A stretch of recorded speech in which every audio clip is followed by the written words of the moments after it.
श्री स्वामी समर्थ। आजच्या व्हिडिओमध्ये आपण जाणून घेणार आहोत की खऱ्या भक्तीची कोणकोणती लक्षणे असतात।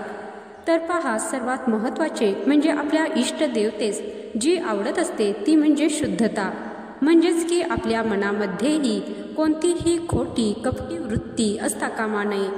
खरी भावना आपल्यात असायला हवी, तरच इष्टदेवता आपणास आपली करून घेते। आणि भक्ती हे एक असे बीज आहे की ते प्रत्येकाच्या मनात अंकुरित होत नसते, ते फक्त त्याच व्यक्तीच्या मनात फुलते ज्या व्यक्तीवर ईश्वराची कृपा असते।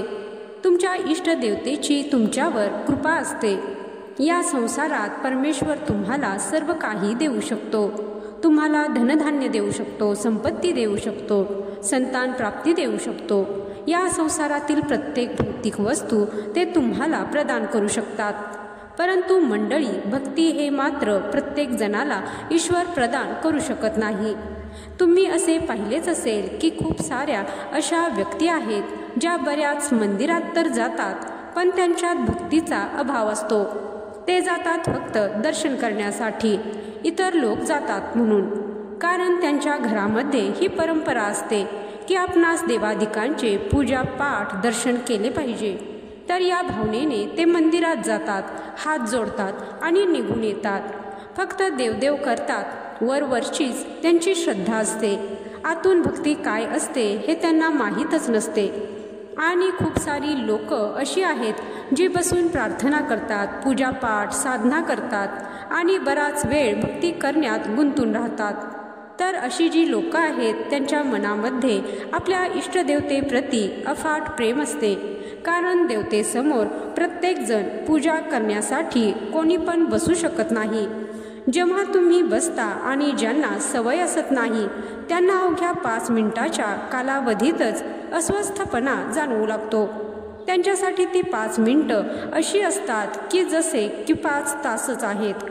पण जो खरा साधक असतो, जेव्हा तो पूजा करण्यासाठी बसतो तेव्हा त्याला त्या वेळेचे भान जराही राहत नाही। मग जरी तो अर्धा तास बसो किंवा 1 तास बसो, तर हे खऱ्या भक्तीचे एक खूप मोठे लक्षण असते। तर अशा प्रकारचीच ही 12 लक्षणे आहेत। जर या 12पैकी केवळ 5 लक्षणे जरी तुमच्यामध्ये आहेत तर तुम्ही एक खरे व सच्चे भक्त साधक आहात। तर या व्हिडिओला तुम्ही पूर्णपणे ऐका आणि तुम्हालाही माझे म्हणणे पटले तर कमेंट बॉक्समध्ये जय श्री स्वामी समर्थ नक्की लिहा।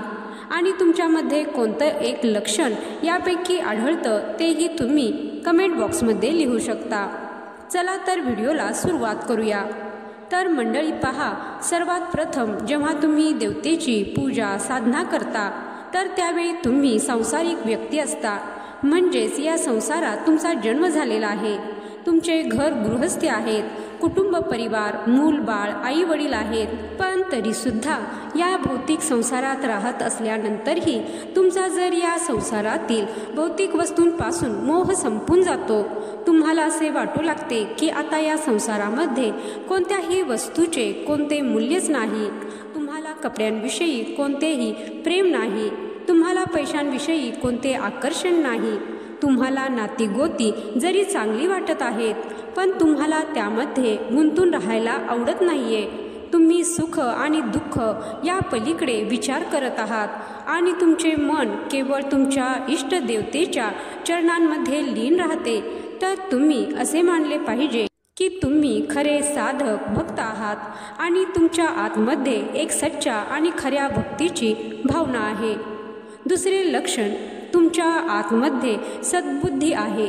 आता सद्बुद्धीचा अर्थ हा आहे की तुम्हाला कोणाशीही कोणती आशा नाही, तुमच्या मनामध्ये कोणाच्या प्रती कोणते पाप नाही, कोणती मलिनता नाही। पहा, तुम्हाला एक सांगते, या संसारामध्ये बरीच लोक आहेत जी पूजा करणारी मी पाहिलेली आहेत।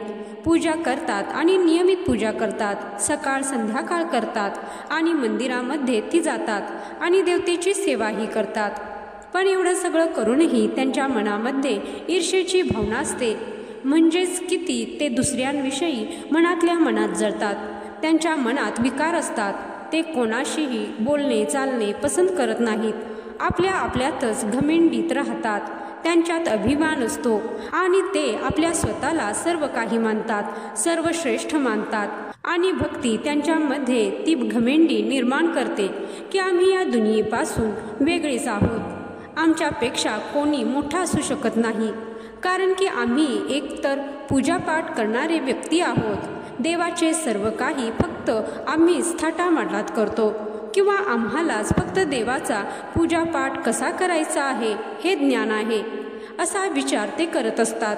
तर केवळ फक्त आणि फक्त त्यांना असे वाटू लागते, तर ही त्यांची मानसिकता असते. पण जो खरा भक्त असतो, ज्याच्यामध्ये खरी भक्ती असते, तो आपल्या स्वतःला नेहमी तुच्छ मानत असतो. म्हणजेच की तो हेच बोलत राहतो की मी काहीच नाही, माझे अस्तित्व या संसारात काहीच नाही, मी केवळ माझ्या इष्टदेवतेचा छोटासा फक्त आणि फक्त एक सेवक आहे. आणि जर इष्टदेवता ईश्वर जर मला आपले बनवते तर ही त्याची खूप मोठी कृपा माझ्यावर होईल. मी सामान्यापेक्षाही एक सामान्य व्यक्ती आहे, अशी भावना ज्याच्या आतमध्ये असते त्याच्याच मध्ये ही भावना अवतरित व विद्यमान होत असते. म्हणजेच याचा अर्थ हा की जेव्हा तुम्ही भक्ती करता तुमच्या इष्टदेवतेची, तर तुमची देवता ती सद्बुद्धी तुम्हाला प्रदान करते. तर खऱ्या भक्तीचे सर्वात मोठे लक्षण सद्बुद्धी असते, जी की सद्बुद्धी तुम्हाला देवतेने प्रदान केलेली असते, तुमचे कोणाशीच वैर नसते. तिसरे लक्षण म्हणजे तुमच्या इष्टदेवतेप्रती, तुमच्या ईश्वराप्रती अनंत विश्वास आहे. तो एक असा खोलवर विश्वास आहे जो एवढा विश्वास कोणत्या अन्य व्यक्तीच्या प्रती तुमच्यात असत नाही, कोणत्या अन्य वस्तूप्रती तुमच्यात असत नाही. कोणाच्याही मनात हा विश्वास निर्माण होत नसतो. तुमच्या मनामध्ये एवढा विश्वास असतो की आत्ता जरी मी संकटात असलो तरी माझा देव मला यातून नक्की बाहेर काढेल. आणि हाच तो विश्वास आहे जो तुम्हाला संकटाशी सामना करण्याची ताकद देत असतो. आणि हा विश्वास फक्त जो आपल्या ईश्वराप्रती निर्माण होतो, अर्थात अखंड दृढ विश्वास तुम्ही तुमच्या इष्टदेवतेप्रती करता. जेव्हा तुम्ही तुमच्या इष्टदेवतेची पूजा करू लागता, तुम्ही तुमचे पूजापाठ सोडून देत नाहीत. खूपशा संकटातही अजून जोमाने ईश्वराची भक्ती करू लागता. ईश्वराला दूषण देत नाही की माझे इतके वाईट का. तुम्ही असा विचार करता की यापेक्षा वाईट झाले असते, पण ईश्वरामुळे मला यातून बाहेर पडण्याचा मार्ग दिसेल. हा जो दृढ विश्वास आहे तेच खऱ्या भक्ताचे लक्षण आहे. चौथे लक्षण हे आहे की जेव्हा तुम्ही पूजा करता तर ती पूजा तुमचे ध्यान केंद्रित होऊन एकाग्र होऊन जाते. म्हणजेच की गोष्टी तुमच्या मनामध्ये फिरणे बंद करतात आणि तुमचे मन, तुमचे तन आणि तुमचे चिंतन तुमच्या इष्टदेवतेच्या चरणी केंद्रित होऊन जाते. तुम्ही मनाने, तनाने आणि चिंतनाने फक्त तुमच्या इष्टदेवतेची आराधना, साधना करता. म्हणजेच तुमचे मन एका बिंदूवर येऊन एकाग्र होऊन जाते. इतर कोणतेही विचार पूजा करताना तुमच्या मनात येत नाहीत. तर हे खऱ्या भक्तीचे फारच महत्त्वाचे लक्षण आहे. पाचवे लक्षण हे आहे की तुम्ही दुसऱ्याच्या कष्टांना, त्रासांना अनुभव करू लागता. जेव्हा कोणी व्यक्ती परेशान होते, त्रासात असतो, तर तुमचे मन द्रवित, भावूक होऊन जाते. तुम्ही दुःखी होऊन जाता आणि विचार हा करता की आपण यांच्या कष्टाचे निवारण केले पाहिजे. किंवा मग तुम्ही तुमच्या इष्टदेवतेस हे सांगता की हे देवा, याच्या कष्टांचा अंत कर, मी तुझ्यापाशी प्रार्थना करतो. आणि जर तुमच्या मनामध्ये अशी प्रार्थना बाहेर पडते, तुमच्या मनामध्ये कोणाच्या कष्टांना पाहून तुमच्या मनामध्ये दुःखाची भावना येते, तर तुमची भक्ती खरी भक्ती आहे.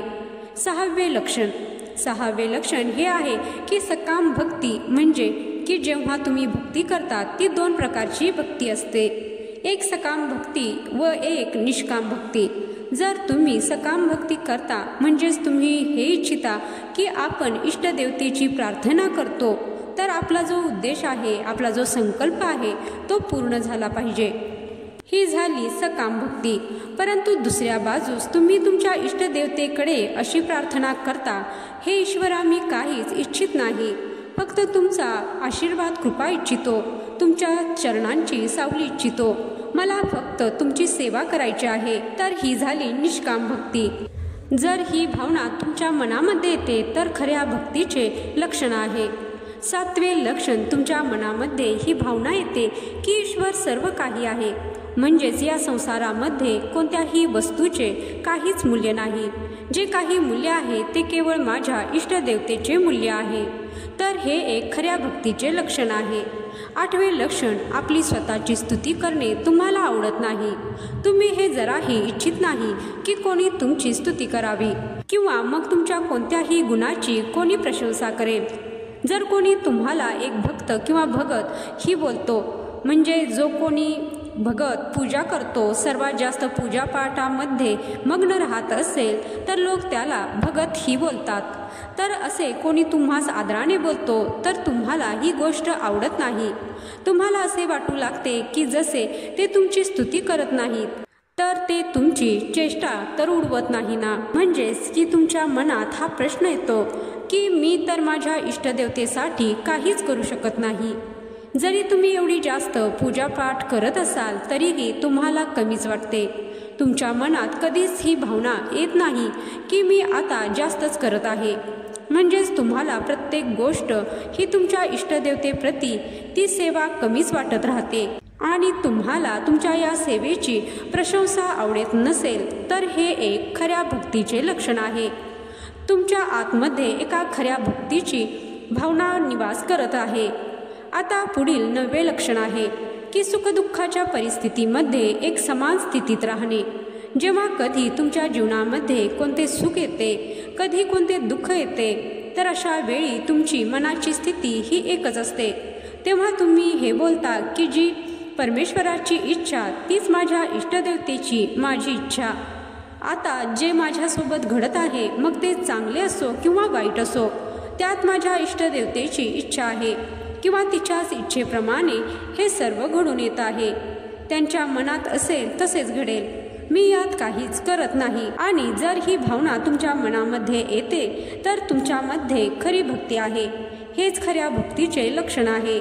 म्हणजेच तुमच्या दुःखाच्या वेळेतही तुमच्या इष्टदेवतेप्रती विश्वास किंचितही कमी होत नाही, तो अढळच राहतो. हे सर्वात मोठे एक लक्षण आहे खऱ्या भक्तीचे. 10वे लक्षण, जेव्हा तुम्ही झोपेतून उठते वेळी वारंवार तुम्ही तुमच्या इष्टदेवतेचे चिंतन करत राहता, त्यांचे नामजप करत राहता, त्यांच्या मंत्रांचा जप करत राहता. उठता बसता खाता पिता तुमच्या इष्टदेवतेचे नाव तुमच्या तोंडून मनातून गुंजत राहते. अर्थात 24 तास तुम्ही उठता बसता काम करता, तुमच्या इष्टदेवतेचे नाम जपत राहता, तर तुमच्यामध्ये खरी भक्ती आहे. 11वे लक्षण, जर तुम्ही जन्मजन्मात फक्त तुम्ही तुमच्या इष्टदेवतेची कृपा आशीर्वाद मिळवू इच्छित असाल आणि हीच तुमची अंतिम व शेवटची इच्छा असेल की जेव्हा मी या संसारात सोडेल तर माझ्यासोबत या संसारातून काहीच न जावे, फक्त जाईल ते माझ्या देवतेचे नाव, माझ्या इष्टदेवतेची भक्तीच माझ्यासोबत जावी आणि पुढील जन्मातही मला त्यांचा आशीर्वाद प्राप्त व्हावा. ज्या प्रकारे या जन्मामध्ये माझ्या हातून त्यांची पूजा अर्चा सेवा साधना केली गेली आहे, ही सर्व भक्ती साधना ते मला माझ्या पुढील जन्मातही प्रदान करो आणि माझ्याकडून आपली सेवा करून घेऊ. अशी जर तुमची भावना ठेवत असाल तर तुमची भक्ती खरी आहे. तर भक्तो, काही लोक तर असे असतात की जेव्हा ते आपल्या इष्टदेवतेची सेवा करू लागतात, पूजापाठ करत असतात, तर त्यावेळी त्यांच्या डोळ्यातून अश्रू येतात. मग जरी सुख असो वा दुःख असो, तर हे अश्रू हे त्यांच्या इष्टदेवतेच्या प्रती खऱ्या भावाच्या भक्तीचे असतात. त्यांचे अपार प्रेम असते आपल्या इष्टदेवतेवर. अशा लोकांचे केवळ आपणास दर्शन होणे खूपच भाग्याची गोष्ट आहे आणि हे फारच कमी लोकांच्या सोबत घडत असते. तर मी स्वतः अशा लोकांना या संसारात सर्वात महान मानते, कारण ईश्वरासाठी रडणे या संसारातील सर्वात मोठे सुख असते आणि हे सुख प्रत्येकाला प्राप्त होतेच असे नाही. यामध्ये एवढा आनंद असतो की तुम्हाला कोणत्या व्यंजनातही एवढा आनंद वाटणार नाही. जेव्हा तुम्ही ध्यानात बसाल त्यापेक्षा कित्येक पटीने तुम्हाला भगवंताची पूजा करण्यास मिळत आहे, त्याचे रूप अनुभवता येत आहे, या भावनेनेच आनंद मिळत असतो आणि त्याच भावाच्या कारणाने आपोआप तुमच्या डोळ्यातून अश्रू निघू लागतात. तुमचे मन द्रवित होऊ लागते। तर हे एक आपण आपल्यातच खूप मोठे महत्त्वपूर्ण लक्षण मी मानते। जेव्हा तुम्ही देवतेचे ध्यान करता तुमच्या डोळ्यामध्ये अश्रू येतात, तुम्ही ईश्वराच्या चिंतनात रडू लागता, म्हणजेच ईश्वराने तुम्हाला स्वतःहून एक खरी भक्ती प्रदान केलेली आहे। तुम्ही त्यांच्या जवळ आहात, त्यांनी तुम्हाला एक मार्ग रस्ता दिलेला आहे, मुक्तीचा मार्ग दिलेला आहे, कारण भक्तीच ही मुक्तीच्या मार्गाला प्रमाणित करत असते। आणि हे एक शास्त्रोक्त सत्य विधान आहे, जे भगवान श्री हरी कृष्णांनी सांगितलेले विधान आहे की भक्तीच्या मार्गानेच तुम्ही मुक्तीचा मार्ग प्राप्त करू शकता। तर ही अगदी महत्त्वपूर्ण माहिती तुम्हा सर्वांसाठी। तर तुमच्यामध्ये सांगितलेल्या या 12 पैकी जर कमीत कमी 5 लक्षणं तुमच्यात आढळत असतील, तर तुम्ही हे मानून चला की तुमच्या इष्टदेवतेने ईश्वराने तुम्हाला भक्तीचे वरदान दिलेले आहे। आशा आहे तुम्हाला ही माहिती नक्कीच आवडली असेल। धन्यवाद। श्री स्वामी समर्थ।